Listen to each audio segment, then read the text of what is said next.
आज चर्चा इस बात की है कि लद्दाख में जो सैनिक कॉन्फ्लिक्ट चल रहे थे उसमें एक एग्रीमेंट भारत और चीन के बीच में यह हुआ है कि भैया 2020 से पहले पहले हम लोग जहां जहां थे वहीं पर जाकर सेट हो जाए। भारत और चीन के बीच में 1962 में एक युद्ध हुआ था। उस युद्ध के बाद लगभग 3800 वर्ग किलोमीटर की एक जमीन चीन ने कब्जाई, जिसको अक्साई चीन कहा है। आपको एक चीज और मैं यहां बता दूं मेरे प्यारे साथियों, भारत और चीन का एक एग्रीमेंट भी है जो ये कहता है, इसके लिए माहौल बनाने की तैयारी शुरू हुई कि भाई एक काम करते हैं, LAC पर से जो है अपनी सेनाओं को वहां भेज देते हैं जहां जहां सेनाएं पहले थी।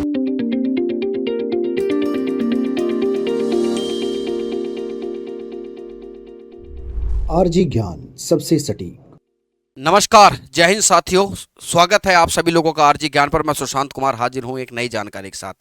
मेरे प्यारे साथियों, आपको जून 2020 याद होगा जब लद्दाख के एक नदी पड़ती है गलवान। इस गलवान में भारत और चीन के सैनिक आमने सामने आ गए और आपस में झगड़ा हुआ। कर्नल समेत हमारे भी 20 जवान शहीद हुए और चीन के साथ ही बहुत सारी कैजुअलिटीज हुई। वो बात अलग है कि चीन ने कभी वो डाटा जो है वो जाहिर नहीं किया कि उसके कितने सैनिक मारे गए, लेकिन खबरें ये थीं कि उनके भी लगभग 39 से 40 सोल्जर इस कॉन्फ्लिक्ट में मारे गए हैं। तब से लेकर भारत और चीन के बीच में जो सीमा विवाद वैसे तो लगातार चला आया, लेकिन ये कहानी पीक पर पहुंच गई और डिप्लोमेसी लेवल पर, कूटनीति के लेवल पर, विदेश नीति के लेवल पर हम यहां तक नौबत आ गई कि भैया भारत का चीन के साथ कोई भी व्यापार को धीरे धीरे बायकॉट करो।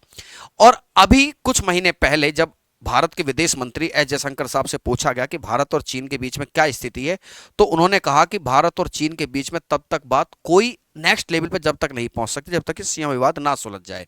फिर आज चर्चा किस बात की है मेरे प्यारे साथियों? आज चर्चा इस बात की है कि लद्दाख में जो सैनिक कॉन्फ्लिक्ट चल रहे थे उसमें एक एग्रीमेंट भारत और चीन के बीच में यह हुआ है कि भैया 2020 से पहले पहले हम लोग जहां जहां थे वहीं पर जाकर सेट हो जाए, कि 2020 से पहले जहां तक चीन की सेना थी वो वहां तक हट जाए और 2020 से पहले भारत की सेना जहां तक थी भारत की सेना वहां पर आ जाए, ताकि आपस में जो कॉन्फ्लिक्ट हुए हैं उस कॉन्फ्लिक्ट को खत्म किया जा सके। यहां पर एक बात ध्यान रखने की, ये सीमा विवाद नहीं सुलझा है। कुछ लोग इस बात को भी सोच रहे हैं कि क्या भारत और चीन के बीच में जो LAC पर विवाद है, लाइन ऑफ एक्चुअल कंट्रोल पर जो विवाद है, क्या वो सुलझ चुका है? तो मैं आपको क्लियर करूं, विवाद नहीं सुलझा है। 2020 में गलवान घाटी में जो हुआ, गलवान घाटी के बाद जिस तरह के जो पेट्रोलिंग समझते हो, पेट्रोलिंग होती है जब सेना अपने जाकर किसी न किसी अपने जो देश की सीमा है या किसी दूसरे देश की सीमा जहां जाकर मिलती हैं वहां पर ये लोग विजिट करते हैं। तो पेट्रोलिंग को लेकर जो झगड़े चल रहे थे उस झगड़े को सुलझाने की कोशिश की गई है और ये कहा गया है इस समझौते के तहत कि 2020 से पहले चाइनीज आर्मी आप जहां थी आप वहां पहुंच जाइए, भारत की आर्मी जहां है भारत की आर्मी वहां पहुंच जाएगी। यह तो है हालिया घटनाक्रम। थोड़ी सी आप इसका घटनाक्रम समझिए मेरे प्यारे साथियों। भारत और चीन के बीच में 1962 में एक युद्ध हुआ था। उस युद्ध के बाद लगभग 3800 वर्ग किलोमीटर की एक जमीन चीन ने कब्जाई, जिसको अक्साई चीन कहा। इन्होंने क्या कहा है? अक्साई चीन। यह अक्साई चीन और भारत के बीच में एक लाइन को ड्रॉ किया गया। इस लाइन को लाइन ऑफ एक्चुअल कंट्रोल, वास्तविक नियंत्रण रेखा नाम दिया गया है। हालांकि चीन कभी भी इस नियंत्रण रेखा को मानता नहीं है, इसीलिए इस बाउंड्री पर आपस में कॉन्फ्लिक्ट होने की बात कोई पुरानी बात नहीं है। यहां पर दोनों ही तरफ दोनों देशों की सेनाएं हैं और इन सेनाओं से क्या होता रहता है, आपस में पेट्रोलिंग को लेकर के, भाई आप हमारे क्षेत्र में पेट्रोलिंग कर रहे हो, ये तो हमारा एरिया है। कभी भारत दावा करता है, कभी चीन दावा करता है। इस बात को लेकर लगातार कॉन्फ्लिक्ट होते रहते हैं। उसी कॉन्फ्लिक्ट का ये नतीजा था जब जून 2020 में गलवान, जो एक नदी है लद्दाख में, उसकी घाटी में, गलवान नदी में, गलवान असल में नदी तो श्योक है, श्योक की एक सहायक नदी है गलवान, उसकी घाटी में भारत और चीन के सैनिक आमने सामने आ गए और आमने सामने आकर लाठी डंडों से लड़े। आपको एक चीज और मैं यहां बता दूं मेरे प्यारे साथियों, भारत और चीन का एक एग्रीमेंट भी है जो ये कहता है कि कोई भी पक्ष तनाव की स्थिति में आर्टिलरी का इस्तेमाल नहीं करेगा। इसीलिए भारत और चीन के जो सोल्जर हैं वो कई बार आमने सामने आते हैं तो लड़ाई लाठी डंडों से होती है और इसमें यहां पर झगड़ा हुआ। हमारे लगभग 20 जवान शहीद हुए, जिसमें एक कर्नल भी शामिल थे। उनकी तरफ से खबर यह पता चली कि लगभग 39-40 जवान उनके भी मारे गए हैं, किसके? चाइना के। तब से लेकर यह मामला एकदम हाईलाइटेड हो गया।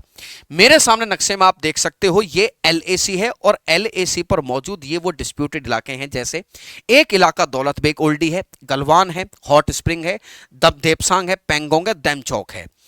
यह समझौता क्यों हुआ, इसकी पृष्ठभूमि समझिए। ब्रिक्स देशों की मीटिंग चल रही है कजान में। इससे पहले 2022 में जब शी जिनपिंग और मोदी जी आपस में मिले थे, तो होता यह है कि जब दो देशों के राष्ट्र प्रमुख, हालांकि हमारे देश के राष्ट्र प्रमुख राष्ट्रपति हैं, लेकिन वास्तविक पावर हमारे प्रधानमंत्री के पास होती है, तो शी जिनपिंग और मोदी जी की मुलाकात के लिए एक हेल्थी एटमॉस्फेयर तैयार करने के लिए दोनों देशों की सरकारों ने कोशिश की कि भाई कम से कम जब ये लोग आपस में मिलें तो लोगों को ये मैसेज जाना चाहिए, जनता को ये मैसेज जाना चाहिए, दुनिया को ये मैसेज जाना चाहिए कि नहीं, मिल रहे हैं तो ऊपर वाले मन से नहीं मिल रहे हैं, अंदर से मिल रहे हैं। दोनों देश एक दूसरे की संप्रभुता का सम्मान करते हैं और एक दूसरे विवादों को सुलझाने की पूरी कोशिश कर रहे हैं। तो 2022 में भी कुछ जगह से सेनाएं हटाई गई थी। कहां से हटाई गई थी? देपसांग से, गलवान से, पेंगोंग से और हॉट स्प्रिंग से। अब चूंकि ब्रिक्स देशों की सम्मेलन हो रहा है, और आपको ये थोड़ी सी पृष्ठभूमि बताऊं कि ब्रिक्स देशों में 3 देश, एक तो रशिया, चाइना और एक इंडिया। माना यह जा रहा है कि यह तिगड़ी आने वाले समय में पश्चिमी देशों के प्रभुत्व को ठीक ठाक चैलेंज करेगी। तो इन तीनों के बीच में कोऑर्डिनेशन का होना जरूरी है। तो इस कोऑर्डिनेशन में जो कि एक जो नेक्स्ट लेवल का होना चाहिए, इसमें शायद इन छोटी छोटी बातों को दोनों देशों को तरजीह नहीं देनी चाहिए। इसके लिए माहौल बनाने की तैयारी शुरू हुई कि भाई एक काम करते हैं, LAC पर से जो है अपनी सेनाओं को वहां वहां भेज देते हैं जहां जहां सेनाएं पहले थी, इससे विवाद नहीं होगा।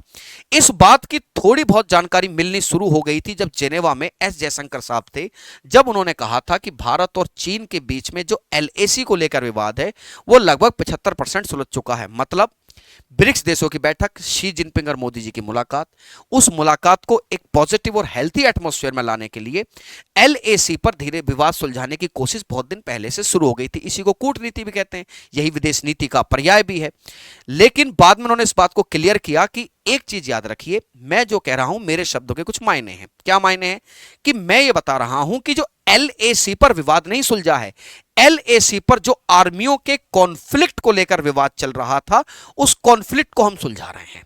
हम ये कह रहे हैं कि जो 2020 के बाद लगभग सेनाएं कई बार आमने सामने आई हैं, हम चाहते हैं कि अब सेनाएं इस तरीके से ना झगड़े और धीरे धीरे वो वहीं पहुंच जाएं जहां उनको पहुंचना चाहिए। आपको एक चीज क्लियर होनी चाहिए, क्या भारत और चीन के बीच में सीमा विवाद सुलझ गया है?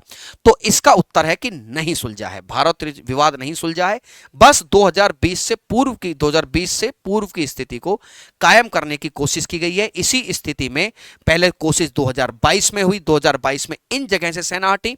2024 में जहां से सेना हटाने की बात कही गई है वो जगह है दौलत बेग ओल्डी और दमचौक। मेरे प्यारे साथियों, LAC पर ये जो विवाद है, क्योंकि LAC और अक्साई चीन और लद्दाख के बीच में, अक्साई चीन वो इलाका जो 1962 के बाद चाइना ने कब्जा किया है जिस पर, तो इस इलाके को समझ लीजिए कि इस इलाके में जो LAC पर जो झगड़े हैं, इन झगड़ों को सुलझाने के लिए डिप्लोमेट्स लेवल और मीटिंग लगातार चलती रहती हैं। ठीक है, और सुखद बात यह रही कि 2020 के बाद जो गलवान घाटी में हुआ, उस दिन के बाद से यहां पर कोई ऐसी घटना घटने को नहीं मिली। हालांकि और जगह पर खूब सारी घटनाएं चीन के साथ हमारे कॉन्फ्लिक्ट हुए। मैंने आपको बताया कि गोली कभी नहीं चलेगी, लाठी डंडों से झगड़ा होता है। जो झगड़ा होने की जो मतलब लाठी डंडे का जो प्रयोग ये लोग कर लेते हैं, हालांकि खराब है ये चीज, लेकिन फिर भी बताते हैं कि गोली नहीं चलते। इसका कारण है भारत और चीन के बीच का एक एग्रीमेंट कि भाई both the parties will not use artillery in the case of tension. तनाव की स्थिति में कोई सा भी दल गोलियां नहीं चलाएगा। तो इसको सुलझाने की कोशिश की गई है, समझे? मतलब सीमा विवाद नहीं सुलझा है। ये जो सिस्टम है, यहां पर जो LAC पर विवाद है, उसमें कहा गया कि 2020 में एक समझौता हुआ, अभी 2024 में कहा गया कि भैया यहां से सेनाएं हटकर अपनी पुरानी स्थिति में पहुंच जाएंगी। मेरे प्यारे साथियों, भारत चीन के साथ एक बहुत बड़ी सीमा साझा करता है, और भारत चीन के साथ जो सीमा साझा करता है उसे 3 पार्टों में बांटा जाता है। एक ये जो आप पीले रंग से देख रहे हो, इसको वेस्टर्न सेक्टर कहते हैं। क्या कहते हैं? Western sector. एक है सेंट्रल सेक्टर, सेंट्रल सेक्टर ये भी LAC है, ये भी। एक है ईस्टर्न सेक्टर, ये वो ईस्टर्न सेक्टर है जो कहां है, जो अरुणाचल प्रदेश में। आपको पता होना चाहिए कि यहीं पर है डोकलाम विवाद, ईस्टर्न सेक्टर में यहीं पर है त्वांग वैली का विवाद। बात समझे? मैं जो पहले बता रहा था कि विवाद, सीमा विवाद नहीं सुलझा है, सिर्फ और सिर्फ ये जो पश्चिमी जो वेस्टर्न सेक्टर है एलएसी पर जो सेनाएं मौजूद थीं, गलवान के बाद जो बहुत ज्यादा टेंशन थी, उस टेंशन को सॉर्ट आउट करने की कोशिश की जा रही है कि 2020 जून 2020 जब सेनाएं आमने सामने आई, उससे पहले की स्थिति में इन सेनाओं को पहुंचा दिया जाए, ताकि आगे जो है ये जो ब्रिक्स देशों की जो मीटिंग हो रही है, इसमें कुछ हेल्थी एटमॉस्फेयर मिल सके। और ये होता भी है, अगर आप हाथ मिला रहे हैं, आप दिल मिलाने की बात कर रहे हैं, भारत और चाइना, है ना, रशिया कोशिश कर रहा है कि दोनों देश नजदीक आ जाएं, क्योंकि ये बहुत ज्यादा जरूरी है। शायद ये तिगड़ी विश्व में शक्तियों का एक नया बैलेंस कामयाब करने में, बैलेंस बनाने में 100% कामयाब होगी। इसी माहौल को देने के लिए ये जो एलएसी पर सेनाओं को अपने पीछे पीछे हटाया जा रहा है। बड़ी अच्छी बात है, हम तो चाहते हैं कोई विवाद ही ना हो, क्योंकि पारस्परिक सहयोग और पारस्परिक सौहार्द ही है जो आने वाले समय में तरक्की का मार्ग खोजेगा। तो आई थिंक आप समझ गए कि एलएसी क्या है, भारत चीन की सीमा क्या है, विवाद क्या था, अब क्या बात सुलझी है। सीमा विवाद नहीं सुलझा है तो केवल क्या कि भाई जो एलएसी पर सेनाएं थी उनको जहां जहां है उनको वहीं वहीं पर भेज देते हैं, ताकि आने वाले समय में कोई ऐसा डिस्प्यूट जन्म ना ले। तो अब इस एग्रीमेंट का ब्रिक्स देशों के, क्योंकि मीटिंग एक बार दोनों की आपस में मीटिंग भी होने जा रही है, शायद आज मीटिंग हो भी गई है, तो इस मीटिंग के बाद और इस एग्रीमेंट के बाद कुछ लोग ये भी कह रहे हैं कि क्या चाइना पे भरोसा किया जा सकता है। देखिए मेरे प्यारे साथियों, सिवा भरोसा करने के दोनों देशों के पास और कोई विकल्प नहीं है, ठीक है।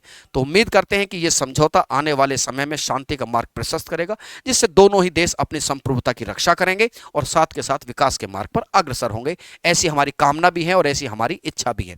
तो उम्मीद करता हूं यह बात आपको समझ में आ गई होगी। मैं कल फिर हाजिर होऊंगा प्यारे साथियों एक नई जानकारी के साथ। तब तक आप बने रहिए, और जो लोग नए हैं वो चैनल को सब्सक्राइब करना नहीं भूलेंगे। हम देखते हैं कि आते हैं लोग, देखते हैं, लेकिन चैनल को सब्सक्राइब नहीं करके जाते, तो ऐसा नहीं करना है। आपको चैनल को सब्सक्राइब भी करना है, ताकि आपको ऐसी ही रोचक जानकारियां रोज मिलती रहें। मैं कल फिर हाजिर होऊंगा एक नई जानकारी के साथ। तब तक के लिए धन्यवाद। जय हिंद, जय भारत।